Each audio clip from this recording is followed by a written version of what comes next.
Traffic کا اصول ہے کہ رش زیادہ ہو تو پھر دائیں بائیں دیکھو، سیدھے ہاتھ کے شیشے میں دیکھو، الٹے ہاتھ کے شیشے میں بھی دیکھو، جو تمہارے سامنے شیشہ ہے اس پر بھی دیکھو اور سکرین پر بھی دیکھو۔ ڈرائیور کو 4 جگہ پہ اپنی نظر کو گھمانا پڑتا ہے، کیونکہ ادھر بھی رش ہے، ادھر بھی ہے، پیچھے بھی گاڑی ہیں، آگے بھی گاڑی ہیں۔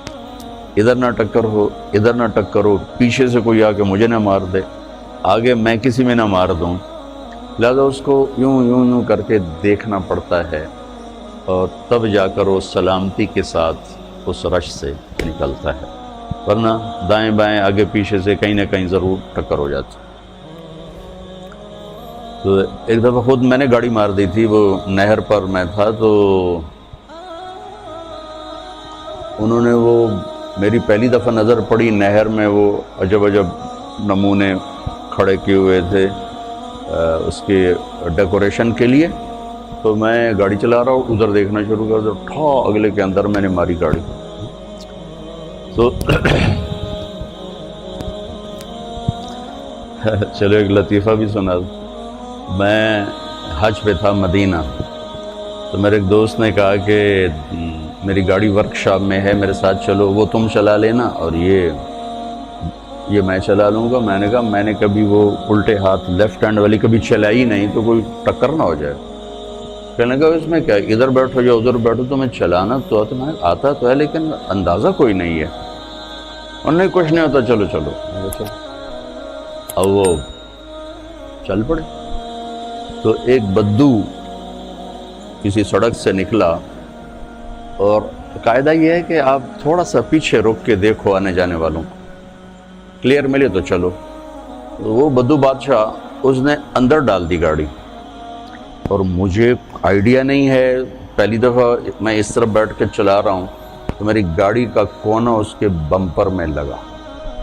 وہ گاڑی تھی شیورلیٹ بڑی، تو بمپر اس میں پھنس گیا اور اس کو گھسیٹ کے لے جا رہا۔ اب مجھے کھڑ کھڑ کی آواز آنی شروع ہو گئی، میں نے کہا یہ کیا چکر ہے، یہ کھڑ کھڑ کیا ہو رہا ہے؟ میں جا رہا ہوں۔ تو بدو نے پیچھے سے گاڑی بھگائی، اور ایک دم جو میں چلا گیا نا کوئی تو 1 فرلانگ 1.5 فرلانگ اس نے آگے آ کے بریک لگائی۔ میں کہا ابھی لگتا ہے اے کم خراب ہو گیا۔ تو نکلا غصے سے، تو مجھے سمجھ میں آ گیا کہ شاید اس کی گاڑی کا کوئی چیز پھنس گئی۔ میں نے کہا پترا ہوں بالکل، تو ہوں عربی دا ایک لفظ بھی بولیا تو تیری خیر نہیں۔ اس نے آ کے دروازہ کھولا، انزل۔ میں کہا حاجی پاکستان۔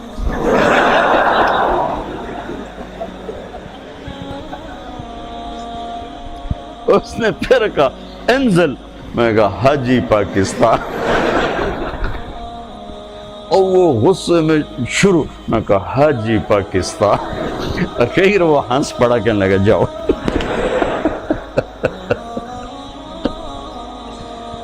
تو یہ مثال مجھے یاد آئی، اور پرانا واقعہ بھی کب کا 92 کا ہے یہ واقعہ۔ یاد ہے آپ کا رش دیکھ کر کہ اب ٹریفک زیادہ ہے، اب آپ کو بہت احتیاط سے آپس میں چلنے کی ضرورت ہے۔ آپ کے استادوں سے ایک بات کر کے آیا ہوں، وہی آپ کے سامنے دہرا دیتا ہوں، اور یہی میرا مستقل موضوع ہے، مضمون ہے۔ میں تقریباً ہر بیان میں اس کو عرض کر رہا ہوں، نجی محفلوں میں بھی، انفرادی دعوت میں بھی، اجتماعی دعوت میں بھی،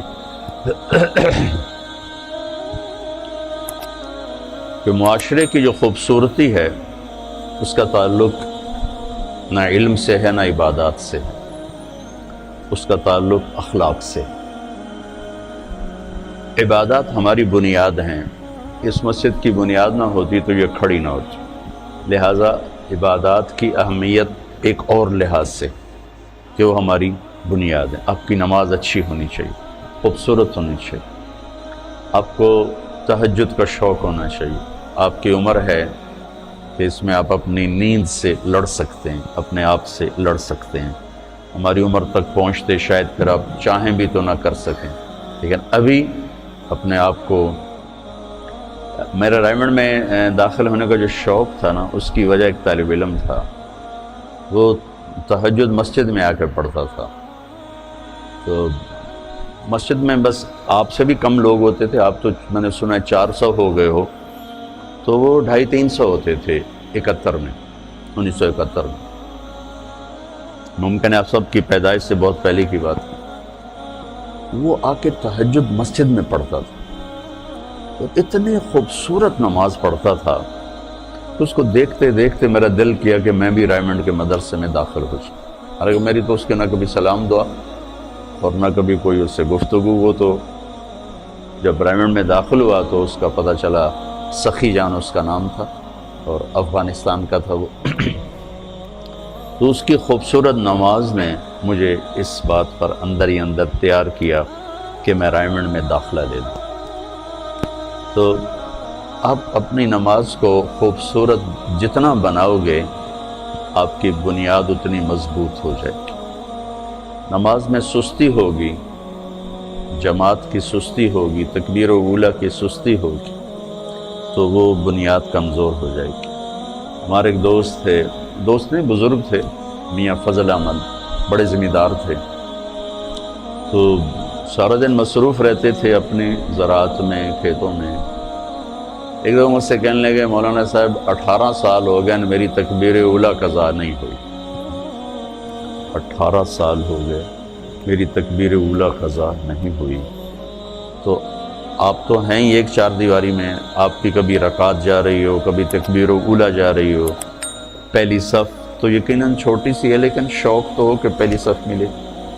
تو یہ اس میں کمزوری آپ کی بنیاد کو کمزور کر دیتی. تو لہٰذا ایک تو بیس بنیاد آپ اپنی نماز کو خوبصورت بنانے کی کوشش کرو. یہ آپ کے کردار پر بھی اثر انداز ہوگی. ان الصلاۃ تنہی عن الفحشاء والمنکر ولذکر اللہ اکبر. اللہ تعالیٰ نے نماز کو ذکر اکبر کا, نماز یہ اللہ کی یاد ہے, سب سے بڑی چیز ہے. تو نماز ہماری بنیاد ہے. پھر قرآن کی تلاوت, اس میں بجری بھرنے والا, سیمنٹ بھرنے والی, لوہا بھرنے والی چیز ہے. صبح شام کی دعائیں, تنہائی کا ذکر, یا چلتے پھرتے جیسے بھی قابو میں آئے, یہ اس کو مزید مضبوط کرنے والی چیز ہے. جب آپ کی فاؤنڈیشن مضبوط ہوگی تو اس پر آپ ساری زندگی کی بنیاد کو قائم کر سکتے ہیں. تو آپ مختلف شاخوں سے آئے ہیں, کچھ یہاں والے بچے بھی ہیں.